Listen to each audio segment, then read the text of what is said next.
রাখেন। মা বড় ভালো শুনেন, আল্লাহ রাসূল সাল্লাল্লাহু আলাইহি ওয়াসাল্লাম বলছেন ইস্তাহিয়ু মিনাল্লাহি হাক্কাল হায়া, আল্লাহকে দেখে লজ্জা করো। আমাদের দেশে মৌলবীদেরকে দেখে লজ্জা করে, বিড়ি খেতে ফেলে দেয়, তাই না? আর মেয়ে ছেলে যদি উদাম প্রদাম হয়ে থাকে তো মৌলবী থেকে মাথা থাকে। অনেকে লজ্জার এটা অর্থ মনে করে। এটা কিন্তু লজ্জা নয়। আল্লাহ সাল্লাল্লাহু আলাইহি ওয়াসাল্লাম প্রকৃত লজ্জার কথা কি বলছেন জানেন? আন তাহফাজার রাসা ওয়া মা ওয়া ওয়া আন তাহফাজাল বাতানা ওয়া মা হাওয়া। দুটো বাক্যে সব কথা বলে দিচ্ছেন। মাথা এবং মাথার সাথে যুক্ত জিনিসের সুরক্ষা প্রদান করবে, পেট এবং পেটের সাথে যুক্ত অঙ্গের সুরক্ষা প্রদান করবে। মাথাতে কি কি আছে? মস্তিষ্ক, ব্রেন, চোখ, কান, জিহ্বা, দুই ঠোঁট, এতগুলি জিনিস আছে মাথার সাথে যুক্ত। আপনার এই সবকে আল্লাহর ভয়ে সুরক্ষিত রাখতে হবে। ব্রেনে আল্লাহ এবং আল্লাহর বান্দা কারোর বিরুদ্ধে কোনো খারাপ পরিকল্পনা আপনি করবেন না। এটা যে আল্লাহকে দেখে লজ্জা করা। আল্লাহ বহু মানুষকে পাগল বানাচ্ছে না, বানায় না? যখন সীমালঙ্ঘন করে ফেলে তখন আল্লাহ তাআলা ফিউজ করে দেয়, তার কেটে দেয়। এমনি পাপে করে না, কথা বুঝতে পারছেন না? সুতরাং মাথা কাউর আল্লাহর বিরুদ্ধে কিংবা আল্লাহর সৃষ্টি জীবের বিরুদ্ধে কোনো প্রকার খারাপ পরিকল্পনা যদি আপনার ব্রেনে না আসে, এটা হয় আল্লাহকে লজ্জা করা। চোখ আল্লাহ তাআলা হক কথা দেখার জন্য দিয়েছেন, দুনিয়া থেকে ইবরাত হাসিল করা দিয়েছেন, কোরআন পড়তে দিয়েছেন, শিক্ষা অর্জন করতে দিয়েছেন, দিনী কাজ করতে দিয়েছেন। কিন্তু চোখের দ্বারা কোনো নায়ক নায়িকার উলঙ্গ ছবি দেখা, তাদের মানে আরো নাচ দেখা, গান শোনা ইত্যাদি সব হারাম, পরিষ্কার কথা। আল্লাহ তাআলা যা দেখা হারাম করেছেন তা দেখবেন না, চোখ দেখে লজ্জা করতে হবে। আর কান, বুঝতেই পারছেন, গীবত শোনা যাবে না, গান শোনা যাবে না। রাসূল আকরাম সাল্লাল্লাহু আলাইহি ওয়াসাল্লাম বলছেন, গান মানুষের মধ্যে মুনাফিকি চলন এতটাই সৃষ্টি করে, এতটা বৃদ্ধি পায়, যেমন নদীর ধারে বা সমুদ্রের ধারে যে ময়লা মাটিগুলো জমা হয় তাতে যেমন গাছ লাখ লাখ করে বেড়ে ওঠে, কোনো ব্যক্তি যদি গান শুনে তো অটোমেটিক মুনাফিক হয়ে যাবে ভিতরে। সেজন্য গান শোনা যাবে না, মিথ্যা কথা শোনা যাবে না, গালি শোনা যাবে না, বাজনা শোনা যাবে না। মজবুরি হয় তাহলে সে কথা আলাদা। তবু আব্দুল্লাহ বিন মাসউদ রাদিয়াল্লাহু তাআলা আনহু কানে আঙুল দিয়ে দূরে পালিয়ে যেতেন, যে সাথে গোলামকে নিয়ে যেতেন, বলে শুনতে পাওয়া যাচ্ছে, শুনতে পাওয়া যাচ্ছে, আরো দূরে যেতেন। এটা তো এখন সম্ভব নয় বর্তমান যুগে। সে সময় পাহাড় পর্বত প্রতিকার আবহাওয়া অন্যরকম ছিল। তবু আমরা চেষ্টা করব। মোবাইলে ঘরে ঢুকে গোপনে গান শুনে চলে গেছে। আমাদের নামাজি মৌলবি সাহেব শুনছে, নামাজি মানুষ শুনছে, সাধারণ বদমাশ যারা তারা তো শুনছে। গান শোনা যাবে না, গান শোনা হারাম, টোটালি হারাম, বাজনা শোনা হারাম। আর জিহ্বাতে যেমন কথা বলা, ভালো কথা বলা ছাড়া খারাপ কথা বলা হারাম।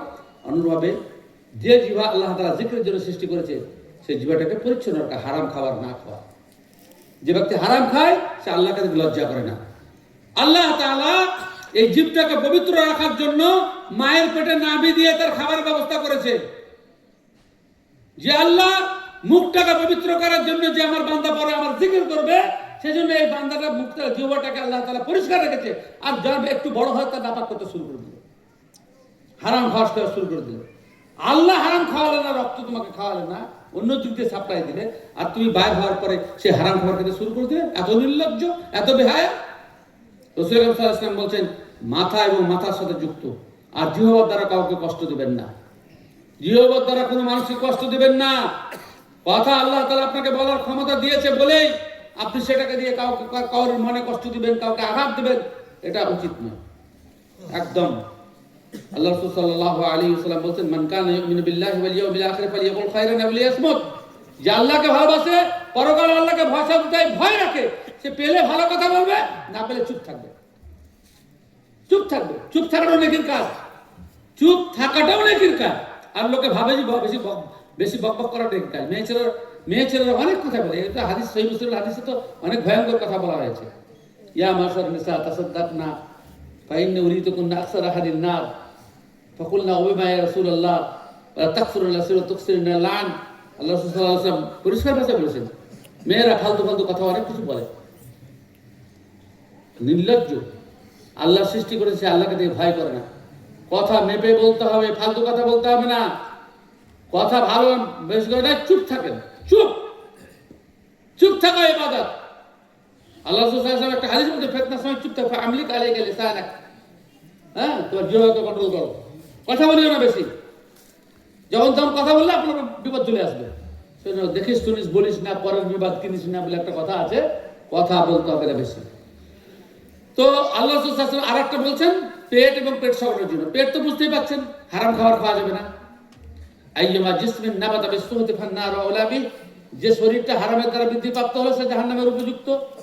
পেটে হারাম খাওয়া যাবে না। সেই বুখারী হাদিসে আছে, আবু বকর রাদিয়াল্লাহু তাআলা গোলাম ইনকাম করে এসে আবু বকরকে দিতেন। অনেকদিন পরে কিছু খাবার নিয়ে এসে দিয়েছেন, আর আবু বকর সঙ্গে সঙ্গে খেয়ে নিয়েছেন। সেই বুখারী হাদিস। গোলামটা জিজ্ঞাসা করছে যে আপনাকে যে খাবার দিলাম আপনি জিজ্ঞাসা করলে খেয়ে ফেললেন? বলে কি ব্যাপার, কি বলো? বলে কুনতু তাকাহানতু ফিল জাহিলিয়াতে, আমি যা ইসলাম পূর্ব যুগে গণগিরি করেছিলাম, লোকের হাত পরীক্ষা, হস্তরেখা বিচার করে পরীক্ষা করেছিলাম, আর সে তখন পয়সা দেয়নি, এতদিনে আমাকে যে খাবারের বিনিময় দিয়েছে, আপনাকে দিলে আমার খেয়ে নিলেন? বলে তাই? সঙ্গে সঙ্গে মুখে হাত ধরে, হ্যাঁ, ফাকা মাফি হে, মাফি বাত নেই, আর পেটে যা ছিল সব বমি করে দিলেন। এই ছিলেন সাহাবী যাদের প্রতি আল্লাহ তাআলা সন্তুষ্ট। আর আমাদের হজম শক্তি এত বেশি, দুনিয়ার হারাম খায় আমাদের কিছুই হয় না। হজম শক্তি এত বেশি আমাদের। সন্দেহযুক্ত খাবার খাওয়া যাবে না। দামা ইউরিবুক ইলা মা লা ইউরিবুক, এসব সম্পর্কে আরো অনেক বক্তব্য আছে, কথা অনেক কিছু বলা যায় না। যা পেট এবং পেটের আর একটা হচ্ছে যৌনাঙ্গ। আল্লাহ রাসূল একটা হাদিসে বলতে, মাইয়াজ বাল্লি মা বাইনা লিহিয়া ওয়া মা রিজলিহি আসমানুল জান্নাহ, দুই পায়ের জিনিসের মাঝেকার জিনিস আর দুই ঠোঁটের মধ্যকার জিনিস, এই দুটি জিনিসের যে হেফাজত করে জান্নাতের দাবি আমি দায়িত্ব নিচ্ছি। সুতরাং আমরা আল্লাহকে ভয় করি। আমাদের অঙ্গ প্রত্যঙ্গ আল্লাহর ভয়ে যেন মানে সবসময় সংযত থাকে। আমরা প্রত্যেকটা পদক্ষেপ যেন আল্লাহ এবং আল্লাহ রাসূলের বিধান অনুযায়ী করি। অহংকার যেন আমাদের মধ্যে বিরাজ না করে। ইনশাআল্লাহ কোনোদিন যদি আশা বেঁচে থাকি, আমি তো এখন মানে বোনাসে চলছি, কারণ রাসূল সাল্লাল্লাহু আলাইহি ওয়াসাল্লাম বলছেন যে আমার উম্মতের বয়স মা বাইনা 60 ওয়া 70 ওয়া কালিলুন ইয়াজিদুন, আমার উম্মতের গড় আয়ু হচ্ছে 60 থেকে 70 এর মধ্যে, কিছু কিছু লোকে বর্ডার ক্রস করবে। তো আমি অলরেডি 67 বছর রানিং করছি, আগামী এপ্রিলে 67-68 পড়ে যাব। হ্যাঁ, যদিও আমার আব্বা 68 বছর বয়সে মারা গেছেন, জানি না ওদের আমার আয়ু আছে কিনা। আমি তো অলওয়েজ রেডি, আলহামদুলিল্লাহ।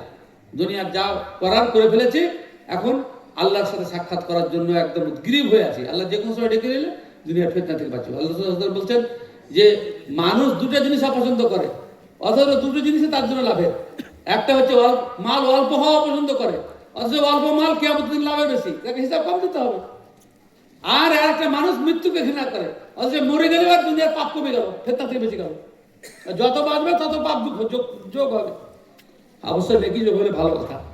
সেজন্য আলহামদুলিল্লাহ দুনিয়ার যেটুকু আমার দায়িত্বে আল্লাহ তাআলা দিয়েছেন প্রায় সব শেষ করে দিয়েছি। এখন আল্লাহ তাআলার কাছে যাওয়ার জন্য প্রস্তুত। 22টা নাতি-নাতনি, 22 জন, 4টে মেয়েতে, আর বেটাদের বিদেশি একটা পোতা হয়েছে, 23টা, মেলায় হয়ে গেছে। এবার আর কিছুদিন পর নাতনিদের বিয়ে হলে আবার তো লম্বা বেঁচে থাকি, তো আরো কিছু বংশ বড়, হ্যাঁ, এইসবেরও নাকি ইনশাআল্লাহ আজিজ আল্লাহ তাআলা আমানত জমা করবেন ইনশাআল্লাহ আজিজ। যাই হোক, অনেক কিছু বললাম। আমরা আল্লাহকে ভয় করতে শিখি, গোপনে থাকি, যেখানে থাকি, মসজিদে থাকি, মাঠে থাকি, যেখানে থাকি না কেন আল্লাহকে ভয় করি যে আল্লাহ দেখছেন, আল্লাহ আমাদেরকে দেখছেন, আল্লাহ হিসাব নেবেন। এই ভয়টা যেন আমাদের ভিতরে থাকে, যেমন সাহাবায়ে কেরাম ভয় করেছেন, যেমন রাসূল সাল্লাল্লাহু আলাইহি ওয়াসাল্লাম ভয় করেছেন, সেভাবে যেন আমরা থাকি। আর প্রশ্ন করার কথা, প্রশ্ন কেউ করবেন না, যেহেতু ঘোষণা দেশ কি এটা প্রশ্ন আসেনি। আলহামদুলিল্লাহ। এই জলসাওয়ালাদের একটু মানে হিসাব কাজ কম, অন্য ভাষায় বলা যেত, কিন্তু প্রশ্ন চাইবেন কেন? যার ঠেলা আছে সে ডাক্তারের কাছে আসবে। প্রশ্ন চেয়ে চেয়ে নিজেকে মুক্তি সাজা কে দিয়েছে? তোরা চাইলে তাই দিয়েছে। হাদিসে নিষেধ আছে প্রশ্ন করতে। না রাসূলুল্লাহ সাল্লাল্লাহু আলাইহি ওয়াসাল্লাম আন কাসরাতিস সওয়াল ইজাতি মাল ওয়াকিল কাল।